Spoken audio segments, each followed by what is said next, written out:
No matter your age, your plan for retirement can start today. From the News Channel 5 Network, this is the Retirement Report.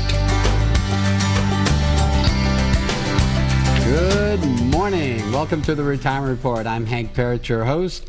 We're going to have some fun this morning because I got this whole stack of stuff I want to go through. It's just a variety of things that are going to affect most of us definitely in one way or another. And here's one of those: is pensions as an example. There's amazing how many stories are starting to come out about the pension system, and this is government, state and local governments, and that's the other part. When you say state, city, county, these governments have not funded properly their pensions. So what that means basically is they don't have enough money, right, to pay the obligations that they've made. Now here in Tennessee, we're one of the better states with this. However, our one state, in fact Kentucky, when they talk about three of the worst states, the first one on the list is New Jersey, and in comes Kentucky. I was surprised to find out is right up in that top range as well of unfunded liabilities. Now we can say, well, that's not going to affect us, but think about this. You know, who's going to pay for it? Right? Illinois is one that's been in the news quite a bit in the past, and they're talking about the potential for the first state bankruptcy since 1933, when Arkansas filed bankruptcy. And they say today it's supposed to be illegal for a state to file bankruptcy, but more and more people are getting on board. And by that I mean those that study these things, and of course our people up in Washington are thinking, well, maybe this isn't such a bad thing. Maybe it'll help the pensioners and the other people that'll be affected by that. But again, if that is allowed, what does that mean for the rest of us? And if the state has to, or if the federal government has to step in, that of course is going to affect us, isn't it? As far as our taxes, we've already got huge deficits. How are we going to do all this? Where's the money going to come from? All right, and that's where it comes for us, that we have to think in terms of planning. So if we know, all right, we can see the future, what's coming up in terms of higher expenses and these pension problems falling into being unfunded. And what that means is they've been unfunded for years, but now they're talking about short time frames. We're talking about some of these getting in trouble in the next 3 to 4 years of not being able to keep up their obligations.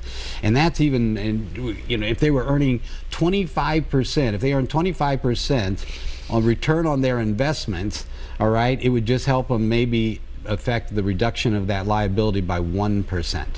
So how realistic is that? How many of you out there are earning 12 to 25% on your money? Okay, so this isn't a good situation. The other thing that goes with this, when we're looking at potential pressures, that means taxes going up for us all right, to help cover these kind of things, right?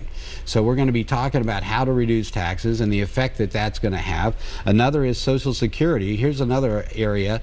You know, Social Security has the spending power, and I talk about this all the time. What is the reason for planning and thinking in terms of your investments and saving and how much money you need to earn on your money? Stay ahead of inflation and taxes, right? Well, here's a sign of inflation. The cost of living on Social Security, it does not keep up with inflation. All right, now we know this, and we're going to talk more about it, but here's the really bad news. I mean, since 2000, Social Security, the purchasing power of your Social Security dollars has gone down by 30%. All right, that means you're having to dip into your money more to cover that shortfall. All right, how are you going to maintain your standard of living if one of the main sources of income, I think by Social Security Administration says it's something like makes up 40% of the income for most people in terms of their lifestyle, and that's gone down by 30%. And then also we're going to talk about living longer. Kind of fits, right? Social Security, inflation, the longer we live, and this is this report from the World Economic Forum, we'll live to 100, how can we afford it? More and more people are living to 100, and they say people born today in this year, they'll live beyond 100. Okay, so way beyond, in fact. So one of the things there, again, when you're thinking of your own lifespan and that of your children, well, think of what that means. All the different things that we talk about, whether it's stock market type risks, sequence of return risk, when we're talking about inflation, when we're talking about taxes, all of these things become bigger problems the longer we live. Now, not that we don't want to live a while, okay, so how are we going to do that? Well, with me today is my good friend and special guest, Dr. Friday with Dr. Friday's Tax and Financial Services. And you know, we talk about taxes quite a bit on the program because it's one of those things that we're going to get into, well, as far as top 10 costs for retirees. And that's one of the areas that falls in. And we're going to talk about another area that falls into this, divorce, and the effect with women in particular when it comes to finances and that, and how the tax piece fits in there. So we're going to not just talk taxes today, we're actually going to be talking finances today. All right? We're going to talk finance on a finance show. Isn't that something? Right? But it's not going to be focused. So, and this is one of the areas, I know, Friday, you've done this on your show. And by the way, I don't know if any of you, you know, Dr. Friday has a really great radio show on Saturday. And it's at 2 o'clock. From 2 to 3 o'clock on Saturday, it's 99.7, which is new. How do they? WTN Talk Radio. Yeah.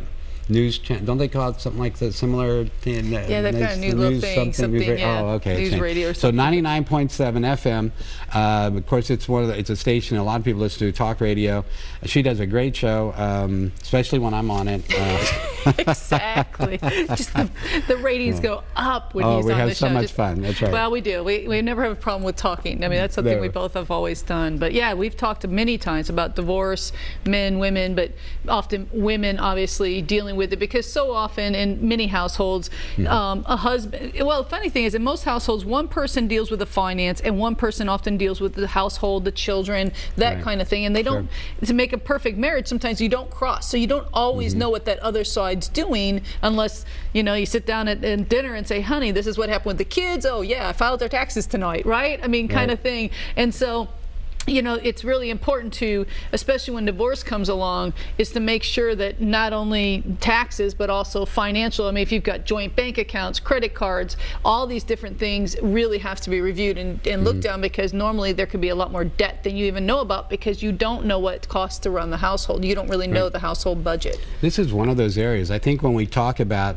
people having problems stretching out their dollars, divorce is one of those areas. If it's all of a sudden that couple becomes two singles, tax issues, all two cases I have in my office right now are women that both got divorced, and then they took the retirement accounts out to purchase homes. Both of them did the exact same thing, but did not pay the taxes. So they end up with houses that are debt-free in their cases, but they owe the government $30,000, $40,000, $50,000, right? And so now they're looking at this debt, like, you know, but the house is an asset. So unfortunately, it's not like I can go to the IRS and say, well, I'm only making $20,000 now. Can I make a deal? You have an asset that's free. That's your choice. So now you need to go get a mortgage according to the IRS and that kind of stuff. So you really need to rethink, and there may have been other options. At the time, they're thinking, I need a place to live. Oh, this would be great. I can take this. Or I have one case where a girlfriend actually argued she had to have the house, right? She didn't care about all of his retirement accounts. She didn't care. She wanted that house, which had a mortgage, right? It wasn't debt-free. It was a more, and I'm just ringing, you know, say, why? What's so important? Because the house is going to most likely depreciate. His assets are going to appreciate. You know, I'm just saying you're not, in most cases, it's never going to be a good deal. So, I mean, you really need to talk to somebody. And, yeah, they're attached to these houses. I don't really understand that. Yes. And, you know, one of the areas, too, when you're talking about this business of owing the government, you do not want, all right, the IRS to be in debt to the IRS. I mean, the interest. The world's worst loan officers, you look at 25% penalty and interest minimum, and that can accumulate every year. I have people that may owe $10,000, they wait 7-8 years, and now they owe 20.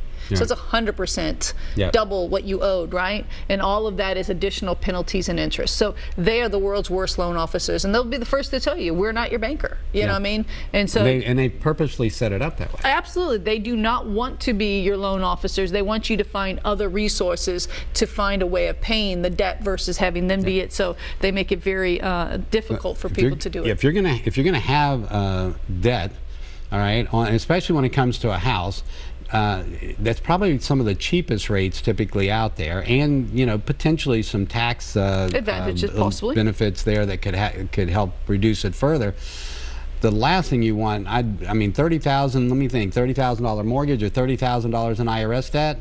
at 25% or some ridiculous amount, that's not that's not a hard decision to make, is it? But it's a decision, and this is one of the things with planning.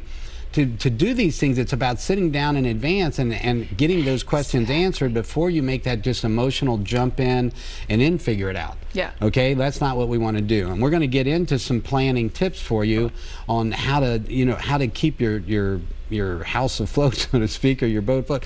One of the things here is we're talking about what's going on with inflation, what's going on with the pension, some of the different problems that are looming and getting closer and closer. Social Security being one of these, it's a big one, and how that's going to affect. This goes to we're going to talk about this with regard to divorce as well, because that's another area that comes in, is the impact on Social Security benefits and how that works.